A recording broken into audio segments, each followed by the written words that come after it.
Today, isn't it? If you're a frog. If you recall on Friday, we were talking about the outbreak of World War I. And as I pointed out, back then at least, the United States was officially neutral. We weren't allied with either side. And shortly after the war breaks out, Woodrow Wilson gives his, quote, appeal to the American people, asking them to remain neutral in thought as well as in deed. Now, that's going to be impossible.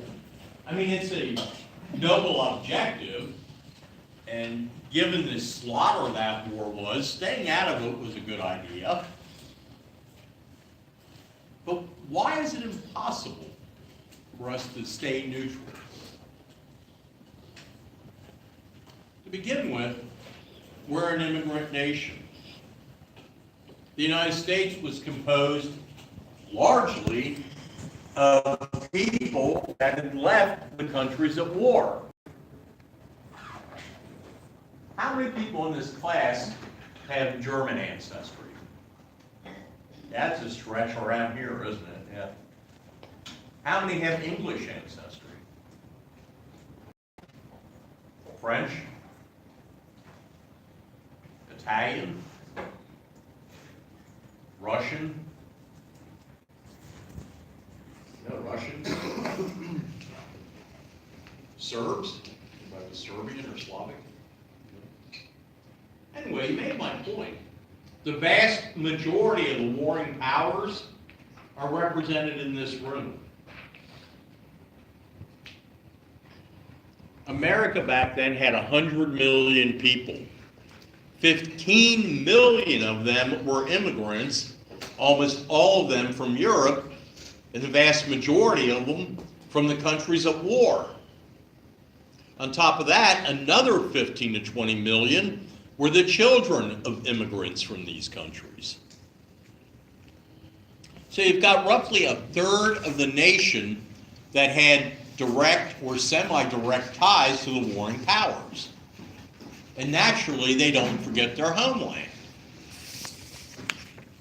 And keep in mind, at the very beginning of World War I, it wasn't a moral struggle. It wasn't like World War II. These were basically competing superpowers. They weren't fighting for anything noble. They were fighting for colonies, for military supremacy, for world trade. They weren't fighting to make the world free for human beings or anything like that. So it wasn't like one side was the good guy, really, and one side was better than the other, ultimately. But at the beginning, there wasn't a whole lot of difference between both sides. So Americans naturally took sides, and it often had to do with their own particular ethnic origin. If you were German, obviously you favored the Germans. In fact, if you were Irish, a lot of the Irish favored the Germans. You know why? Because they hated the English. The English had suppressed and dominated Ireland for centuries. So when the war broke out, a lot of Americans of Irish descent cheered for Germany. So our own ethnicities keep us from being totally neutral. Secondly, even though we're not a great military nation and we don't produce a lot of armaments, today we have the largest armaments industry in the world. We sell more weapons worldwide than anybody else. Back then, we had a very tiny arms industry. We sold a lot of handguns, rifles, and ammunition, things like that, but we didn't make military aircraft, tanks, anything like that. Artillery, we usually bought what we needed from other countries in many cases. So they weren't buying armaments from us, but we were still the greatest industrial and agricultural nation on earth. So both warring powers were buying grain, livestock, steel, oil, trucks, things like that from us. Not necessarily military equipment, but a lot of the stuff you need to fight a war anyway. Now, initially, we sold to both sides. But both sides attempted to blockade the other, prevent their ships from leaving, for example. The problem is the British control the seas, and the Germans will always have a problem shutting Great Britain off. The British won't have that same problem with the Germans. They can bottle them up pretty easily. So eventually, American trade, for that and a bunch of other reasons, starts leaning heavily towards the Allies. In fact, after a while, our trade with Germany becomes negligible. And on top of that, American banks are increasingly lending money to the Allies. Eventually, the Allied powers, the British, the French, the Russians, will owe us over $9 billion. Not much today. In fact, that would be a drop in the bucket economically today. But this was over 100 years ago. And that would have wrecked the American economic system had the Allies defaulted on those loans. So eventually we acquire an economic stake in the war that favors the Allies. It's hard to be neutral when you got money bet on one side, right? Yeah, I bet for the Rams in the Super Bowl, but I was rooting for the Patriots. Nah, you don't do that. At least I don't do that.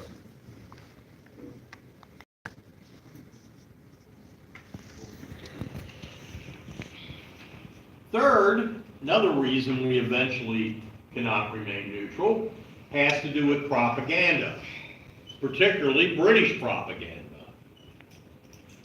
Even though it was somewhat amateurish by standards, it was still much better than the Germans. The British actually, despite the limitations back then, had a flair for it. The German propaganda, on the other hand, was kind of blundering, kind of crude. And the British had the advantage that theirs was in English. It was more of a direct appeal to us. And it didn't hurt that the Germans kept giving them plenty of things to exploit. Bless you. One example was Nurse Edith Cavell. Now, during modern war, especially after the Geneva and Hague Conventions, those were a series of conventions held at the beginning of the late 1890s, the initial bunch anyway, all the way up through about 1910, shortly before World War I broke out. And it was an attempt to codify and bring some sort of civilized rules to warfare. And by the way, that in itself is an oxymoron, but still it was an attempt to limit the impact of war on civilian society and also provide a framework of what to do with prisoners of war and things like that. Under these conventions, military personnel, as long as they stuck to being military personnel, had certain privileges. When an army retreated, it was common for doctors and nurses to remain behind to care for the wounded that couldn't be evacuated. Not everybody's ambulatory. Not everybody can get out under their own power. Under the Geneva Conventions, they are treated differently than POWs. They're allowed to operate as medical personnel, and they're accorded certain other privileges. Edith Cavell was a British nurse who remained behind the lines when the Germans advanced. The problem is she didn't limit herself strictly to taking care of the wounded. She was also spying for the British and helping POWs escape, both of which were violations of the Geneva Convention. They weren't supposed to hurt you, but you were supposed to follow the rules if you claim that kind of protection. And what do you do with spies during wartime? Please? During interrogation, what do you catch them? Lock them up, kill them, I don't know, kill them. Yeah, I was going for their ultimate fate. Yeah, you execute them. For every nation, if you get caught spying on them during war, that could be a death sentence. So they shot her. The British turned her into a martyr. Here was this angel of mercy, staying behind to care for the sick and the wounded. And the horrible Huns shot her. They left out the part she was spying, and they were perfectly well within their legitimate rights. Now, was that a good move for the Germans? No. It was a public relations blunder. They shouldn't have done it. They walked right into the British trap with that. But still, the British exploited it far more than it should have been. Another thing that the Germans deservingly were criticized for, but the British turned into a propaganda bonanza, was the so-called rape of Belgium. When they invaded France, part of that Schlieffen plan I had mentioned earlier was sweeping through these neutral countries to get behind the French armies. The French thought the Germans would be coming through here, and instead they came through here. But Belgium and Luxembourg were both neutral. And the Germans invaded neutral countries to begin the war. The Belgians had already won over public opinion with their extremely brave and spirited defense of their little country. Their king, King Albert, emerged as one of the first great heroes of the war for his steadfast determination to prevent the Germans from overrunning his country. It was useless, they did it. Albert and the Belgians continued to fight on under Allied command. There were German atrocities in the invasion of Belgium. Germans didn't want to slow up their timetable. Remember, they had 6 weeks to conquer France. So when they took resistance from a town or village, their response was extremely harsh and cruel, often dragging out 50 or so of the adult men and shooting them on the spot. Anybody suspected of being a sniper was shot on the spot. In fact, the town of Louvain, a beautiful old medieval textile town, national treasure, they burned it to the ground because of resistance in that town. So the Germans gave the British plenty to work with, didn't they? But the British turned it into even more of a lurid, quote, rape of Belgium. They greatly magnified German atrocities and added some new fictional ones. Belgian girls without any arms being mutilated by the Germans. And lurid cartoons of lustful-looking German soldiers leading away terrified young girls. And to show you how much it influenced us in the United States, this is a later war bond poster here in the United States, if I can, here it is. That's the British picture I was talking about. It was later used in American war bond drives.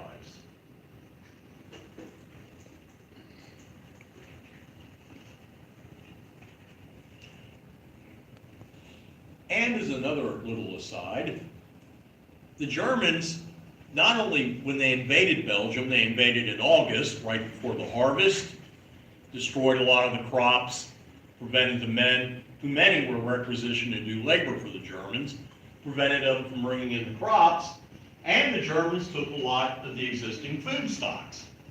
So Belgium was facing starvation over that first winter. That's going to help turn American public opinion against the Germans. Remember, we're a neutral nation. Belgium was a neutral nation. We felt a certain kinship. And a future American president will emerge as the great hero, Herbert Hoover. Ironically, the president that will be blamed for good reason sometimes, for the Great Depression, was actually a great progressive humanitarian. He was self-made man, made a fortune as a mining engineer.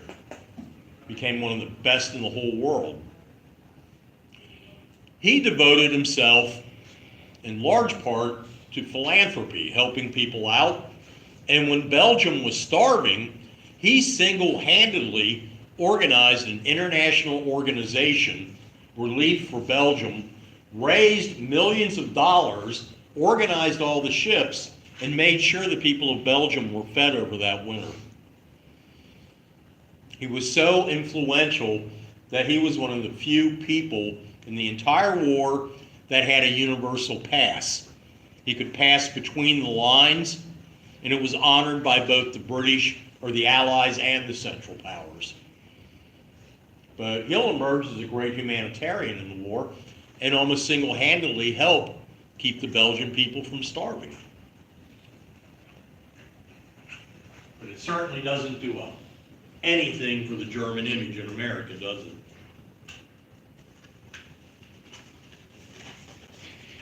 And there's one last reason why it was difficult for us to remain neutral. Despite Wilson's plea, he wasn't neutral. He was pro-British. All his life, he had been an Anglophile. You know what I mean by that? What's an Anglophile?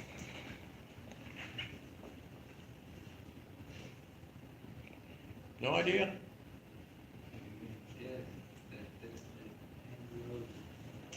He's obsessed with white people, Anglo. No. Hey, you're sort of on the right track. He loves everything British.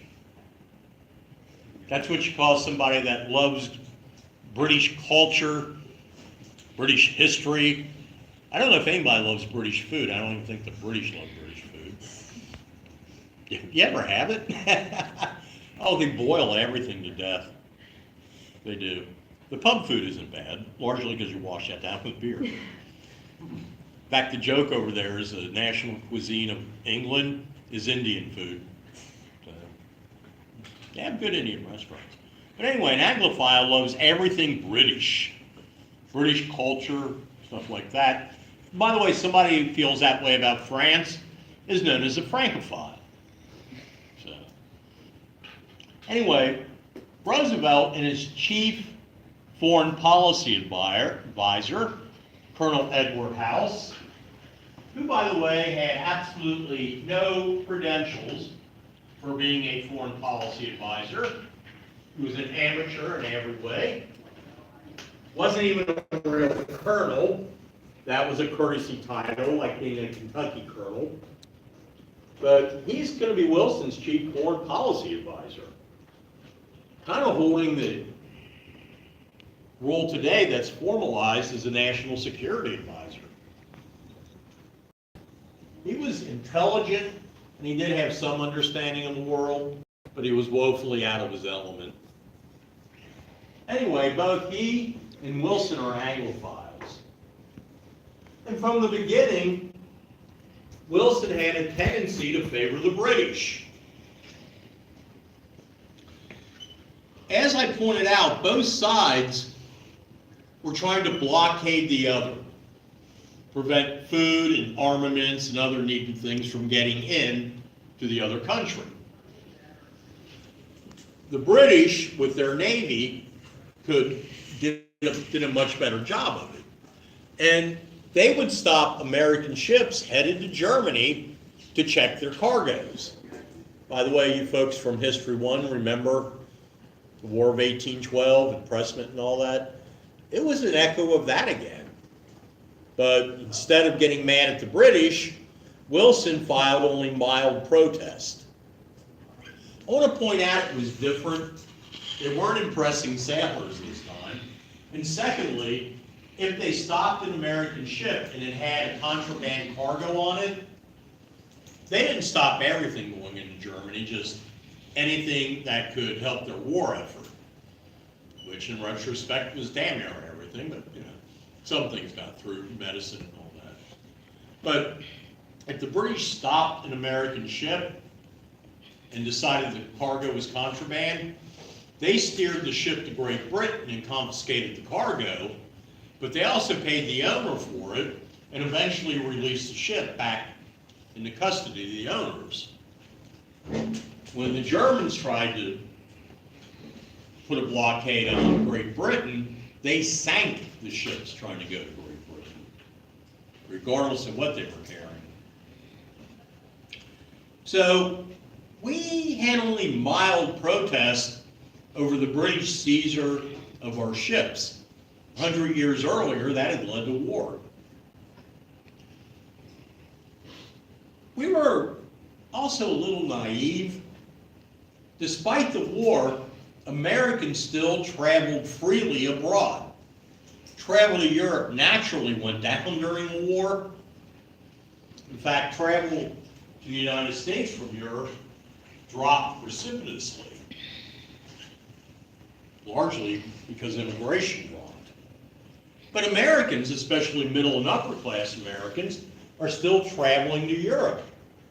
They figured they were safe because they're neutral. And because they were traveling on regular passenger liners. Remember, this is the day and age before you had air flight to Europe. You had to take a ship back then. And it could take you anywhere from 3 days to a week, depending on how fast the ship was. By the way, it was a lot nicer, especially if you could travel on these second class. You had a cabin, there was usually good food, there was entertainment. You weren't stuck in a seat this big, like on an airline today. But still, it took you a while to get there, and you had to cross over on the ocean.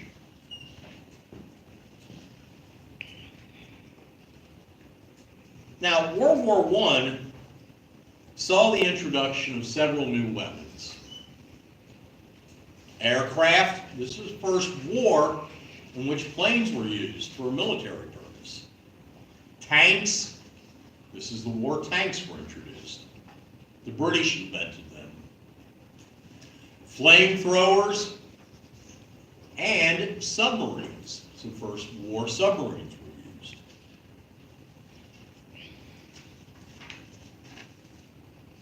Now, military submarines were actually perfected first by the United States. The USS Holland in 1896 was really the first modern military submarine, and it went into service only in 1900. So when World War I broke out, submarines had been in military use for less than a decade and a half. They ran on a combination of diesel engines and battery power. No nuclear submarines now. Why the combination? Why do they have two different types of power systems? Diesel and batteries. When they go underwater, they can turn off the engine. Yeah, what's going to happen if you run diesel engine underwater? Yeah, it's going to suck up all the air, pour out a bunch of CO2, and you're all going to die. Not exactly a good propulsion system underwater. So Holland, the guy that perfected the submarine we had, first ones we had, came up with this ingenious system. You can run on the surface on diesel engines and run on batteries underwater. And by the way, when you're running on the surface, You can charge the batteries with the diesel engines. Now keep in mind, these weren't true submarines. They were really what you would call submersibles. They spent the vast majority of their time on the surface and only went underwater to attack or to avoid getting attacked. These early submarines were small, cramped, and if you were underwater for probably more than 20 hours, you weren't coming back up. Today, a modern nuke, you can stay under there until the food runs out. I don't know if you'd want to get cooped up in something like that, but, you know. So that isn't a problem. Back then, that was a huge problem. They measured only about 200 feet in length and displaced less than 1,000 tons on the surface. So they were tiny. In fact, they're the only ocean-going ship that are officially known as boats. Any of you folks ever been on a submarine? Short one. Toward a modern one? I mean, what, it's out of commission, so maybe 40 years old or so. I don't know what Okay. it was. Still cramped, wasn't it? Yeah. Yeah. I'm not that big of a guy. I'm cramped when I'm in, because I have to visit every one if they're on display anywhere I go. You have 2 feet for your sleeping quarters, but you have 2 feet from the next one, all the way up. Yeah, from rack to rack, yeah. Mm-hmm. Can you imagine that, folks? And most of them, especially back then, if they had like bathing facilities, they had a single bathroom or shower for 40 men. And if you were lucky, you got to take a shower, hell, once every 2 weeks. They smelled like crap. All the bodies and all that, the rotting food. Because they'd bring fresh food on in the beginning, you know, vegetables and fruit and all that, and try and eat that first. But a lot of times it would start to go bad first. And then after that, everything came out of a can. So. They were still, back in 1914 anyway, slow, vulnerable, lacked endurance. They could only cruise around 16 to 17 knots on the surface. That's about 20 miles an hour. Your dog could run circles around one on the surface. Good run on water. Underwater, they only went to 10 or 11 knots. So you could basically outrun a submarine with ease. Most of you anyway.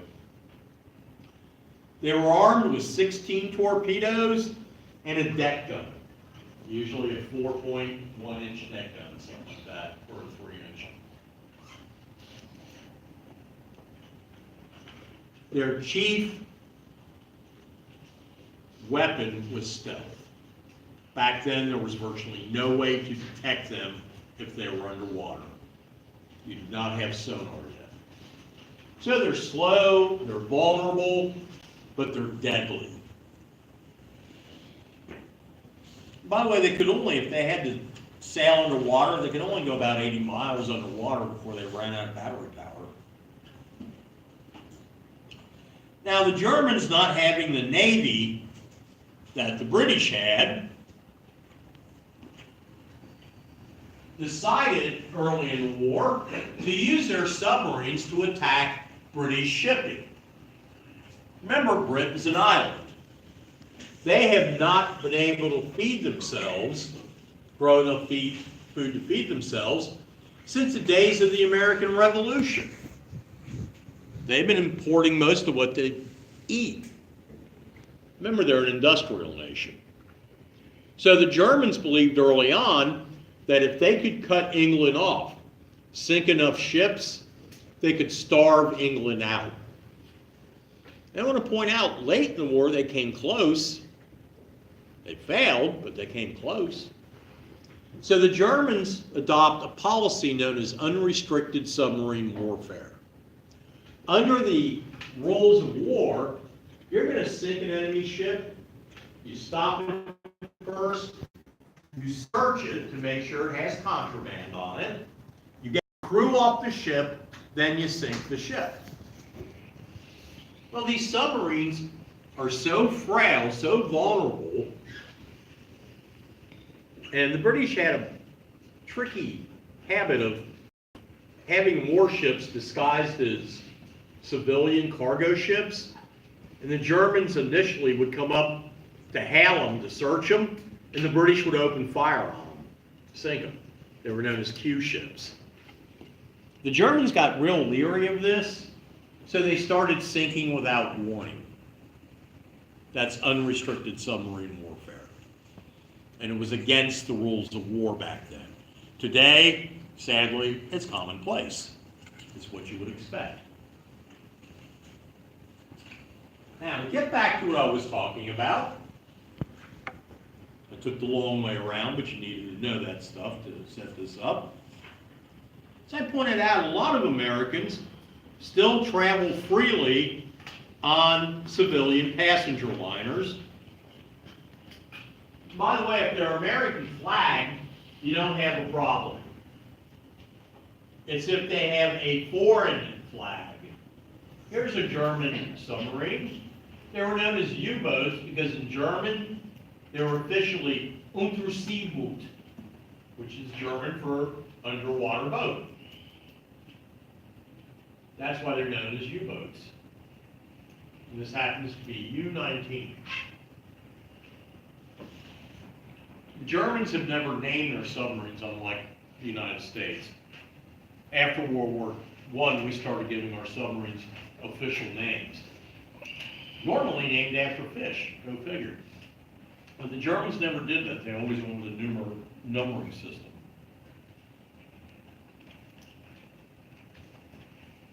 The Germans wanted to warn neutrals that they were targets of war. And in April of 1915, shortly after the German policy of unrestricted submarine warfare went into effect, they published this in 50 leading American newspapers, warning American travelers of the possible dangers.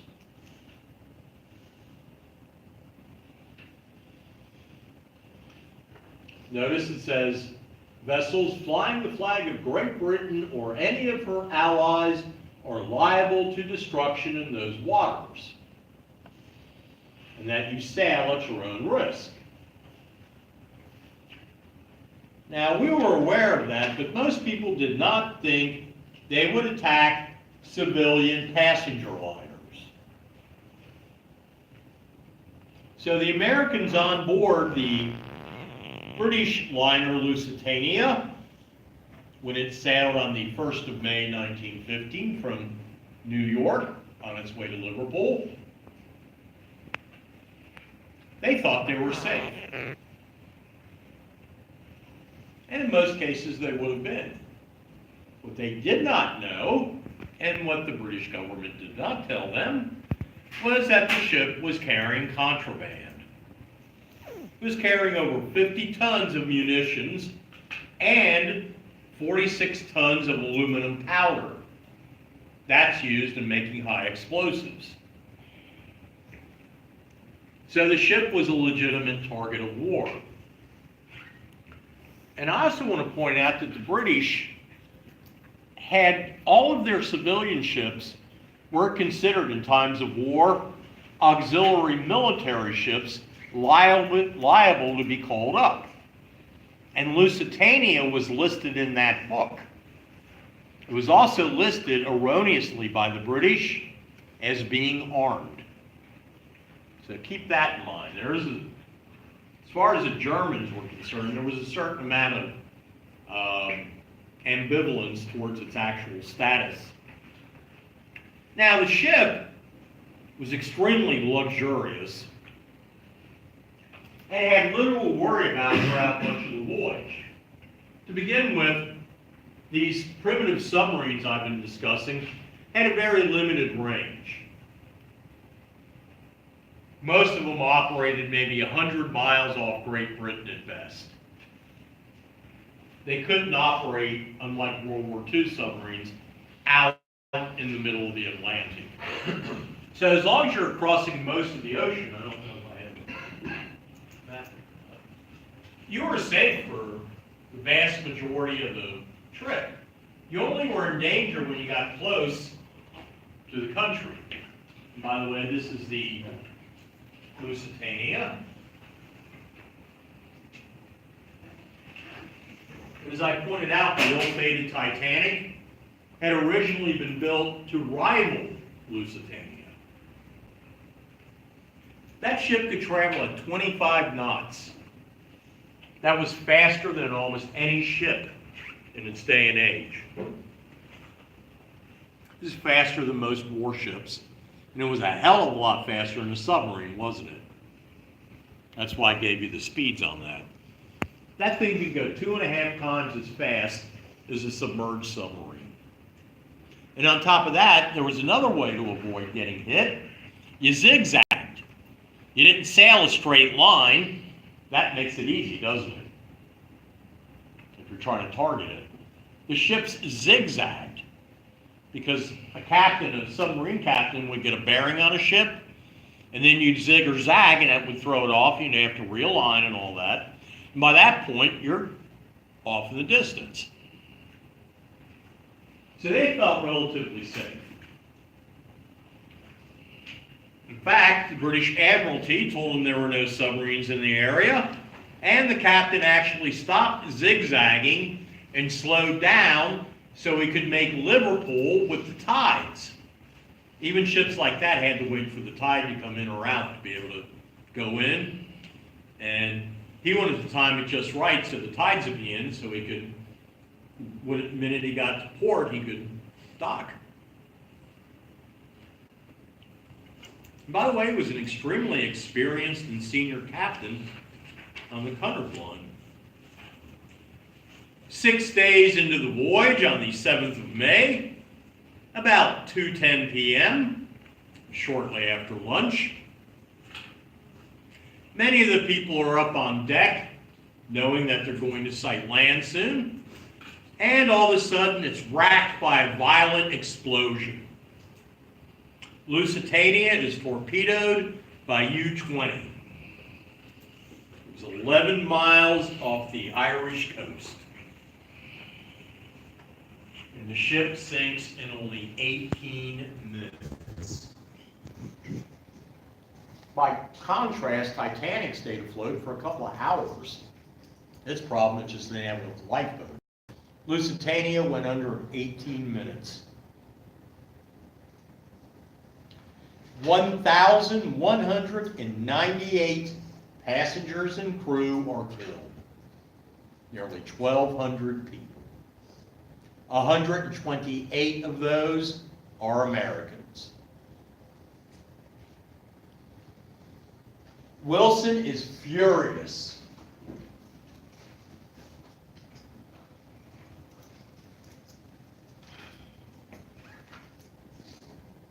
He threatens the German government with war, and that the U.S. will take action if it happens again. A few months later, the Germans do back off. They announce they will no longer pursue unrestricted submarine warfare. And by the way, their reasons had little to do with us and Wilson's protest. It had more to do with the fact that they didn't have enough submarines, and the submarines they had weren't good enough yet. They will, later in the war, 2 years later, resume unrestricted submarine warfare again, and that will help bring us directly into the war. So the Lusitania is extremely important. One of the events that will contribute directly to American involvement in the war. War was avoided, but relations between the United States and Germany were now extremely strong. The Germans didn't help their case, by the way.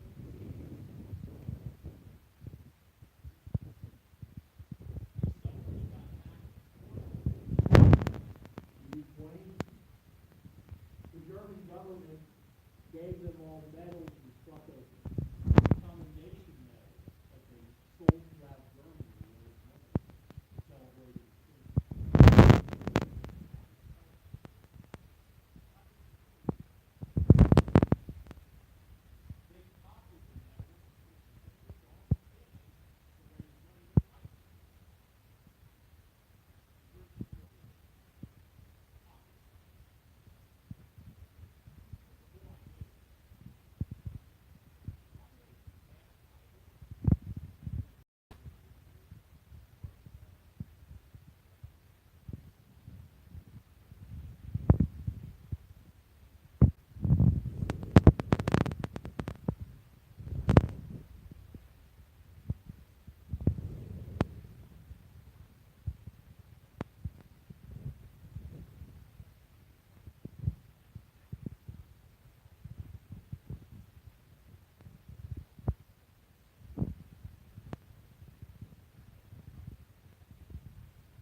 testing top secret sonar and detection equipment for the Navy, and he agreed to do it on one condition, that after he finished testing it, he got to use it to find the Titanic and Lusitania.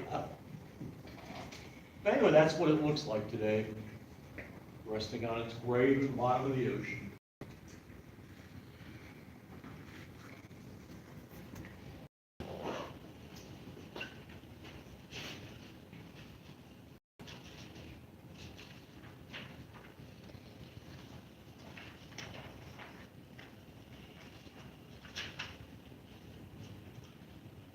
Now, with Germans ceasing unrestricted submarine warfare, it lessened the threat of direct American involvement in the war, for now.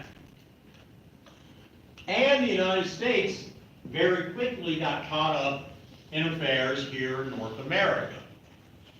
The Mexican Revolution. Between 1909 and 1920, our neighbor to the north was racked by a series of revolutions, and collectively they're known as the Mexican Revolution. It's a period of political instability, civil war, and violence.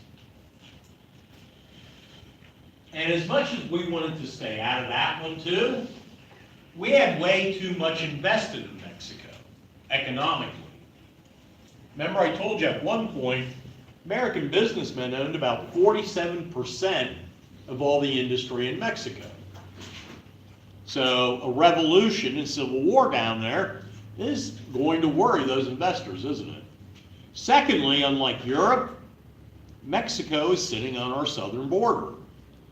So events that happen there have a more immediate impact on us than they do 2,000 miles away in Europe. So whether we like it or not, we get drawn into the struggle. In October of 1911, a reformer, Francisco Madero, overthrows the longtime dictator of Mexico and is elected president of Mexico. It's a democratic, open election. Unfortunately for Madero, who was a reformer, he wasn't a progressive, that's an American thing, but he was a moderate reformer. 2 years later, he's murdered during a coup by an army general, Victoriano Huerta.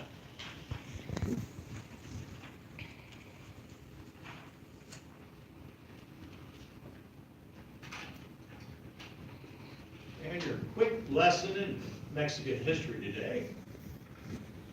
Here's Porfirio Diaz, the original dictator that was overthrown. Here's the duly elected president of Mexico, Francisco Madero. And here's the general that killed him and overthrew him, Huerta. Now, American foreign policy, throughout all of our history up to this point, basically followed British foreign policy in one respect. We didn't involve ourselves, normally, in how a country chose its leaders. That wasn't our business. We weren't in the business of making or breaking foreign leaders. We were pragmatic. We let people sort it out for themselves, and then we recognized whatever government popped up, whether it was duly elected or whether it was an authoritarian dictatorship. We dealt with it. Wilson, the moralist and the visionary, is going to change that. He believed the United States stood for something, for the ideals of our Declaration of Independence, for the ideals this nation was founded upon. And they don't include supporting murderous dictators. So Wilson breaks precedent and refuses to recognize Huerta's government. He goes farther than that. He starts actively aiding the opposition. money, guns, all the fun things you need to overthrow a dictatorship. He also bans other countries from selling Huerta weapons. Remember the Roosevelt corollary to the Monroe Doctrine? This is an example of it. He's telling other nations they can't even sell weapons to Mexico. By the way, the one nation he has in mind is Germany, who is supporting Huerta's government. So again, this kind of entangles us with Germany. We see the Germans fomenting problems here in North America by supporting Huerta. So we banned weapons to Huerta and began arming the rebels. We give them sanctuary here, Texas, New Mexico. The revolutionaries are led by Venustiano Carranza. And one of his top associates is somebody you've probably heard of before, Pancho Villa. Remember him? You've heard of Pancho Villa, haven't you? Haven't you? Yeah. He was famous. You haven't? Oh, he was a character, man. You ought to look him up. You ever hear the song of Cucaracha? No?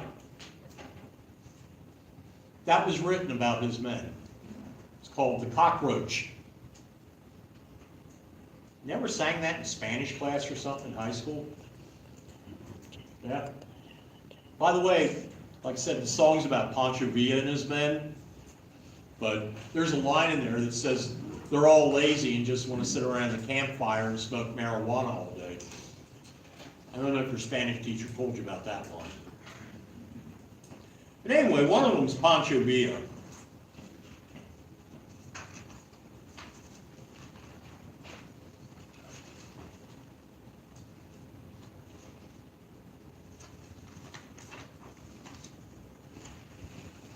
Now Wilson's going to go even farther and provoke Huerta even more. Here's Carranza, the leader of the revolutionaries. And here is the extremely colorful Pancho Villa. He was illiterate, couldn't read or write, but he was a gifted natural military leader.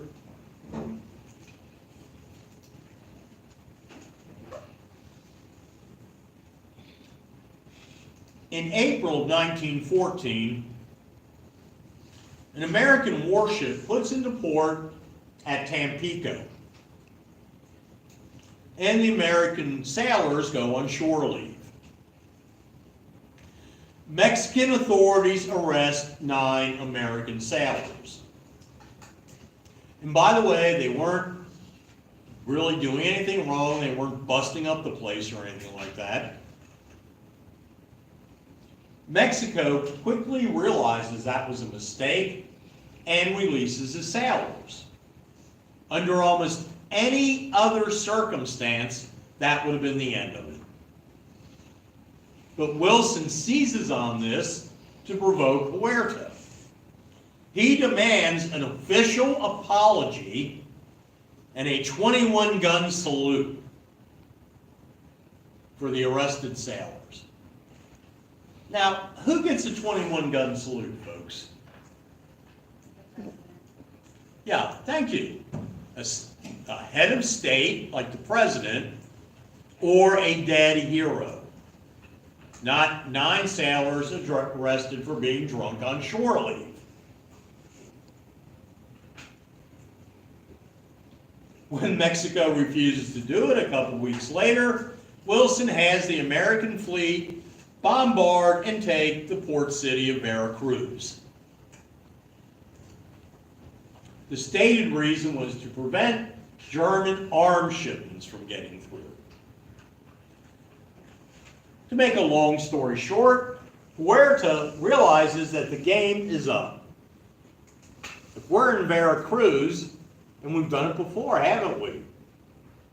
March across and take Mexico City. So Huerta flees, seeks asylum in Cuba.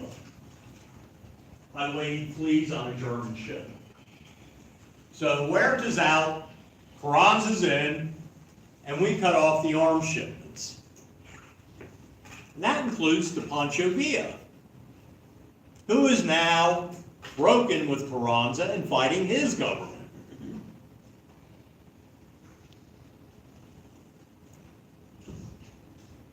We support Carranza, we do not support Pancho Villa. We recognize Carranza's government is a legitimate one. Pancho Villa gets very upset because he's now broken with his former boss and he can't get any weapons from us, so he decides to take it out on the United States. On the 16th of January, 1916, he stops a train in northern Mexico and executes 16 Americans on board. They were all employees of the railroad. They were mining engineers and technicians and that. On the 9th of March, Villa crosses the border and attacks Columbus, New Mexico. 19 Americans are killed. And by the way, he screwed up. He didn't realize there were elements of both the Texas and New Mexico National Guard on maneuvers nearby. And after their first pass through the town, shooting everything up, the National Guard units set up on both ends of town with machine guns.